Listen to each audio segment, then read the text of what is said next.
Sete horas e 42 minutos, Andressa Mício está aqui com um convidado para falar conosco sobre um assunto muito importante e boas notícias também para os agricultores. Aliás, estão trabalhando muito nos últimos dias a todo vapor com as máquinas no campo para essa maravilhosa colheita safrinha. Bom dia, Andressa. Bom dia, Jefferson. Exatamente. A cada momento que a gente passa pela estrada, a gente vê bastante colheita de milho, né? Os produtores trabalhando bastante, aproveitando o sol depois de uma temporada grande aí de chuva, né?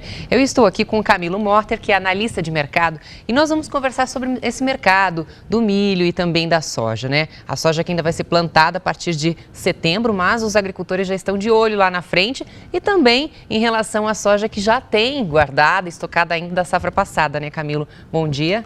Bom dia, Andressa. Bom dia, Jefferson. Bom dia a todos. Realmente, colheita no campo, ainda um estoque de soja e milho de safra velha, mas principalmente de soja, não é? E a perspectiva para a próxima safra. E de maneira geral, os preços vieram muito bons nesse ano. Agora a gente assiste aí uma certa pressão sobre os preços do milho, dada a chegada de uma nova safra recorde de milho para o Brasil. A Conab avaliou nessa semana aí que devemos produzir próximo de 80 milhões de toneladas de milho neste ano, incluindo a primeira e a segunda safra, não é? E, portanto, a perspectiva do produtor, em termos de plantio também para a próxima safra, se direciona um pouco mais para a soja, pelas primeiras observações que se vê. Em relação à soja, quanto por cento da soja da safra passada ainda continua estocada nos barracões, nos silos? Os últimos dados a nível de Brasil revelam aí em torno de 80% já comercializado, não é? A nível de Brasil. E a nível de Paraná, cerca de 75%, 77%. Em relação ao ano passado, é bem mais, né? Está mais avançado. Eu diria até que ultimamente aproximou bastante, mas ainda é um ritmo muito bom. Se comparado com a média histórica, estamos bastante avançados. Ano passado também foi um ritmo muito bom, porque a partir de maio, junho do ano passado acelerou bastante. Esse ano a característica é um pouco diferente, porque houve uma antecipação bem mais acentuada. Se voltarmos a janeiro, fevereiro, por exemplo, a gente tinha próximo de 50% já comercializado neste ano. Ano passado era menor. E depois houve uma lentidão maior neste ano. Aí a ponto de chegarmos próximo desses 80% de agora. Mas, de maneira geral, os preços se comportaram melhores na média geral. Ano passado tivemos um pico de preço na ponta final do ano, a partir aí de setembro, outubro, quando tivemos o recorde histórico de preço de soja, a nível do Brasil e a nível mundial. Mas este ano aí houve uma lentidão maior.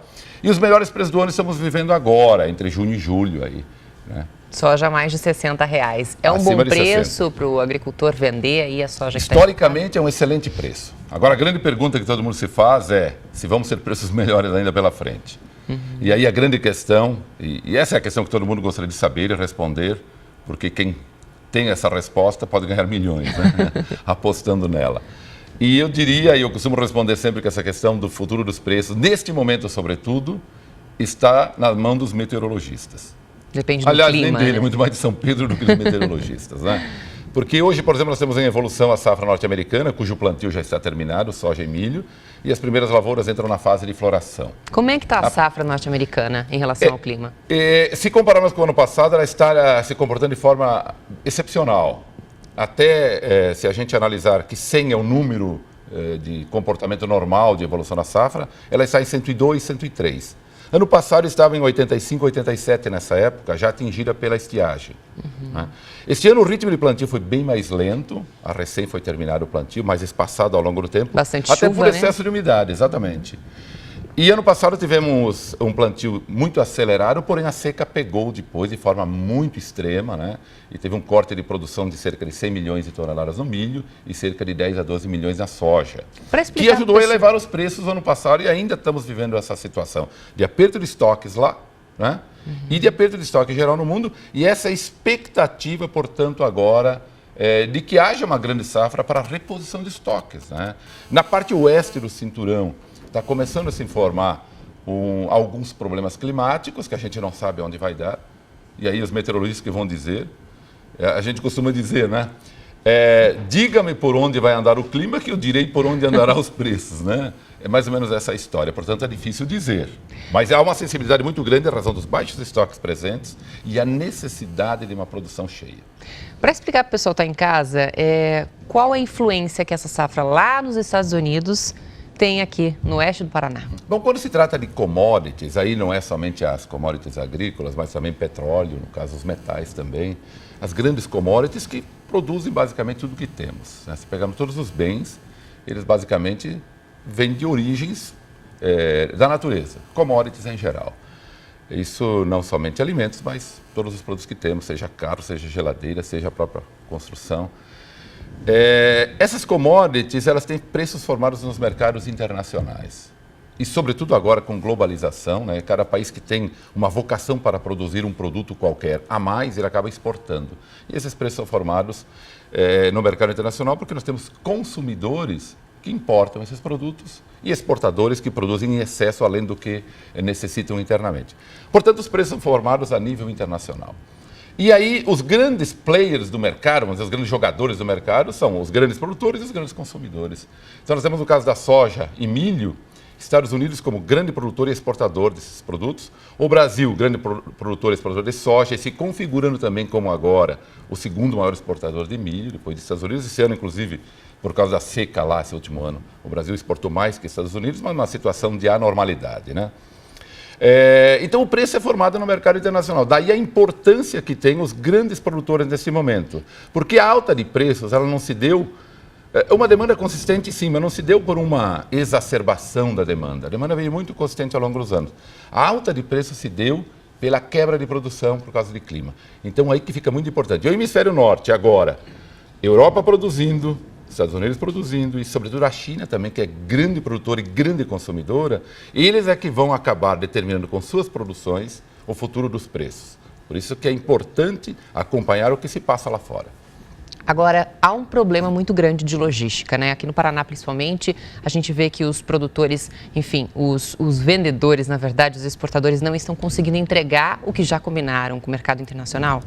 Exatamente, isso é um dado curioso deste ano. A nossa logística está muito deficiente.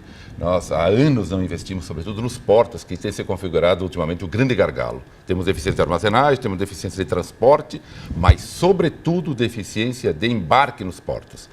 Então, acabou-se a fila nos portos, por exemplo, por uma questão de programação de que caminhões caminhem para o porto somente com uma senha que o porto libera. Portanto, não há filas mais desse lado. Mas há fila do outro lado de navios. E esse é o grande problema do momento.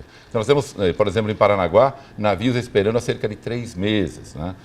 Então, nós temos aí 80% aproximadamente da soja brasileira já comercializada, porém, embarcar efetivamente, escoada, eu acredito que não dá 50% ainda. Então, há um atraso muito grande na logística. Algumas empresas cujo embarque seria agora em julho, por exemplo, nos navios, isso está adiado para final de setembro, outubro. Então, toda a logística atrasando também. A formação do preço internacional para nós não é repassada de forma completa, porque nós temos que pagar estadia de navios e isso é custo que recai sobre o produtor. Eu costumo dizer o seguinte, que o produtor ele sofre um efeito que eu chamo de mola espiral.